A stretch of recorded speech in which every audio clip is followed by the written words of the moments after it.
And then amazing how things can turn in the NFL. I mean, we see it every single year. We see it every single week. Dallas is now 6-6-1 with 4 games to go, and it's going to be a very steep hill for them to climb now after their first loss in a month. And George Pickens goes from the Cowboys have no choice but to re-sign him.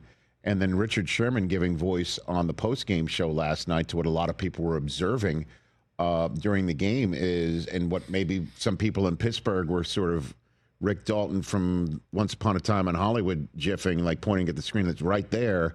He didn't try for a ball that could have lost in the lights, or he wasn't running crisp routes. Richard Sherman was pointing out that Pickens was giving the Cowboys maybe, or should, thoughts about why would we want to give him $40 million a year. What are you hearing coming out of the Cowboys loss about that or anything else?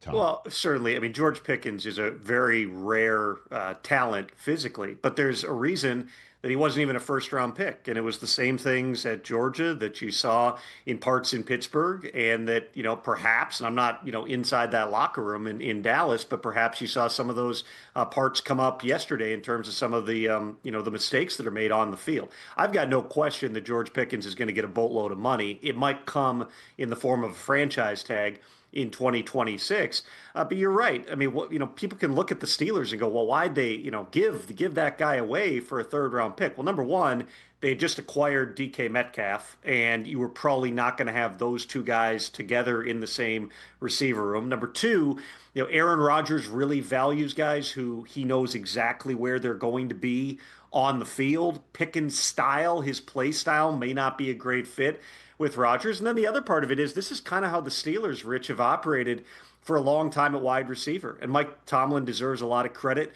for the way that he has, let's say, managed different personalities over the years at that position. But think of the number of Steelers wide receivers who they have traded away through the years, whether that was going into a second contract or while on a second contract. It's Antonio Brown.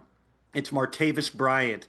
It is Chase Claypool. It's Deontay Johnson. There's a long history of them taking on various personalities, getting everything they can out of them, and then moving on from them before they actually have to make a large commitment or another large commitment in terms of the contract. Again, George Pickens is going to be fine. He's too talented. This is not a wide receiver group in free agency that anybody's looking at and licking their chops to go out and pay some of these other guys $35 million per year. But it certainly is going to, weigh into the broader calculus here of, what's the commitment level. It's always seemed like the most logical outcome of this is a franchise tag for George Pickens, but we'll find out in February, March exactly what direction Tom Pelissero here on the Rich Eisen Show. Hey, you made it all the way to the end. Thanks for that. Check us out every single day streaming live on Disney Plus and the ESPN app 12 to 3 Eastern.